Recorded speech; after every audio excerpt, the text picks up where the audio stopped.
Assalamualaikum warahmatullahi wabarakatuh dan selamat malam pemirsa. Senang sekali saya Rafika Mustaqimah Wardah kembali menjumpai Anda dalam program Obrolan Karebosi.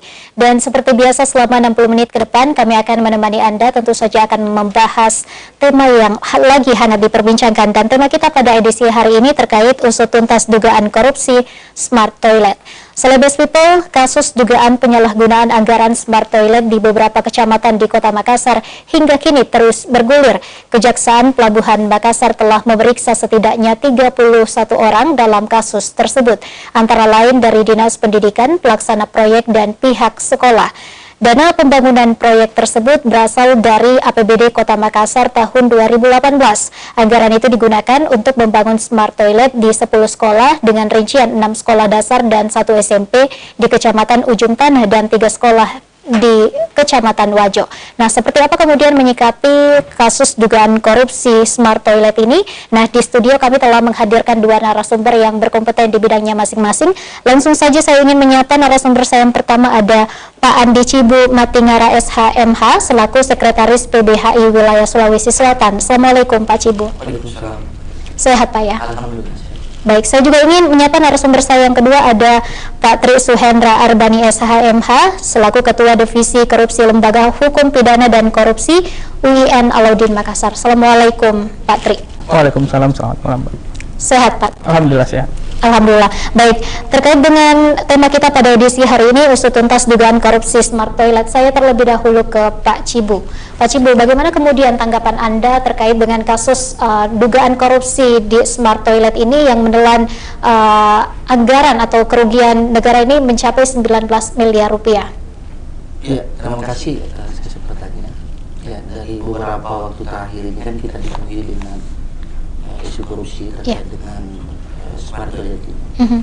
Nah, dari beberapa informasi juga yang kami temukan, termasuk dalam beberapa media, itu sejak tahun 2015 pengadaan itu sampai dengan 2020 ini katanya sedang dalam pengusutan tuntas. Nah, kami sebetulnya di PBHI Wilayah Selatan itu sendiri lebih fokus kepada bagaimana aspek penyelenggaraan negara dalam wilayah hak asasi manusia itu sendiri. Pertama, kalau dilihat dari aspek itu bahwa yang namanya penyelenggaraan negara tentunya bagaimana mengutamakan terkait dengan penyelenggaraan yang tidak melanggar hak asasi manusia sendiri. Nah, sekarang dalam posisi ini pengadaan smart toilet ini yang tujuannya diperuntukkan ke beberapa sekolah-sekolah yang ada di Kota Makassar itu sendiri, yang diduga telah dikorupsi dengan indikasi beberapa pelaku-pelakunya. Nah, ini juga yang menurut saya cukup menjadi perhatian. Sebab bagaimana kita khusus di wilayah Sulawesi Selatan, khususnya Kota Makassar itu sendiri, menjadi ikon pendidikan. Nah, salah satu dari Smart ini sempat saya membaca beberapa risalah bagaimana kemudian program ini hadir, bagaimana tujuannya adalah bagaimana menciptakan tenaga didik yang ramah lingkungan terkait dengan khususnya di anak sekolah sendiri. Nah, tetapi dalam prosesnya itu tentu ada yang tidak digunakan, justru ada yang beralih fungsi.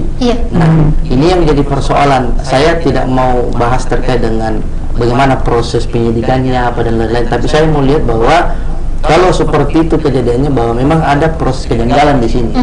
Ya, apakah dalam prosesnya nanti proses penyidikannya, apakah memang masalah di RAB misalnya, atau pada saat di pekerjaan misalnya dan lain-lain. Tetapi pada prinsipnya adalah setiap penyelenggara yang khususnya bertujuan untuk pembangunan, khususnya di Kota Makassar sendiri, ya memang perlu dievaluasi.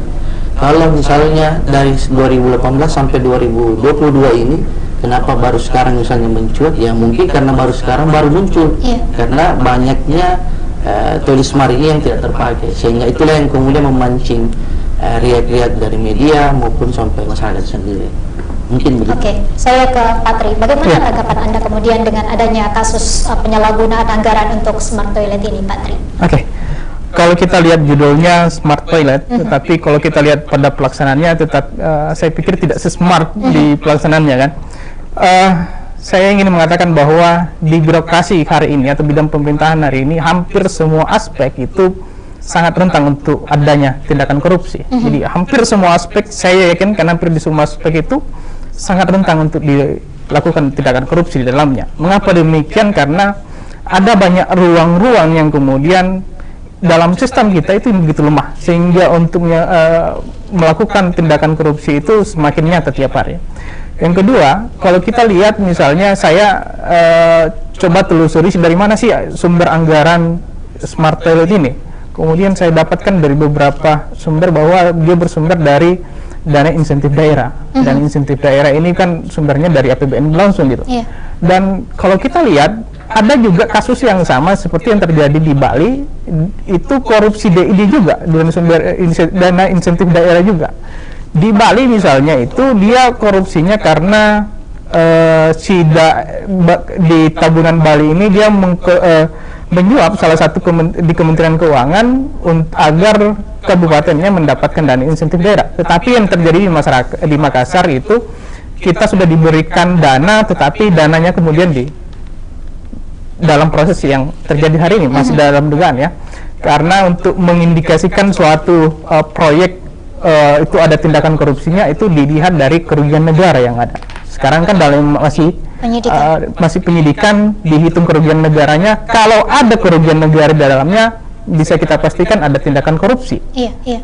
Jadi korupsi pada dasarnya adalah mengalihkan sumber daya publik menjadi sumber daya pribadi atau miliknya sendiri. Nah, itu yang kita tunggu dari kejaksaan hari ini. Ada enggak kerugian negara terjadi dalamnya? Kalau ada, ya tentu harus dicari siapa yang melakukan tindakan tersebut. Jadi sampai hari ini kita tetap mendukung kejaksaan untuk membongkar apakah benar ada kerugian atau tidak. Dan yang kemudian yang kedua, karena kasusnya sudah naik dalam proses penyidikan, otomatis kejaksaan harus mencari siapa tersangka dan barang buktinya atau alat buktinya. Nah, jadi itu yang kita harapkan dalam hal ini, kasusnya cepat terungkap dan bisa dijelaskan apakah ini tindakan korupsi atau tidak. Saya pikir itu. Oke. Ini menurut Anda, Pak Tri, sudah ada 31 orang yang kemudian diperiksa oleh kejaksaan. Kira-kira menurut Anda siapa yang lebih berpotensi atau siapa yang kemudian yang paling rentan untuk melakukan tindak pidana korupsi ini?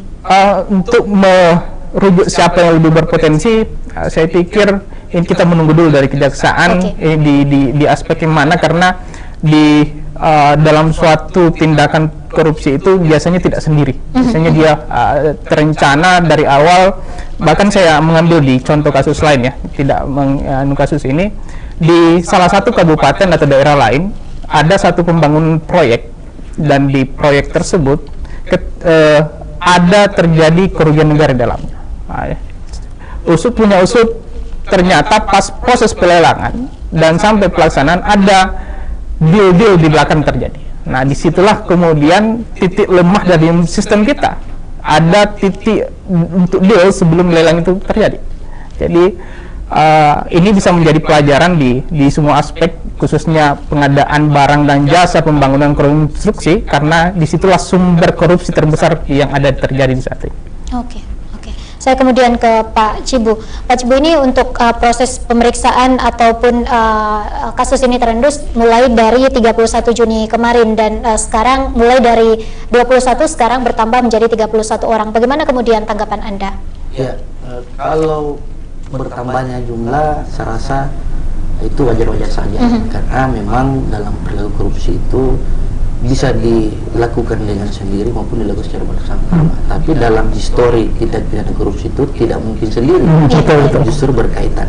Nah, artinya apa? Kalau bicara terkait dengan siapa yang menjadi indikasi dalam daripada ini, saya rasa ya yang dimana ada kekuasaan yang dapat memanfaatkan itu, maka itulah besar indikasinya.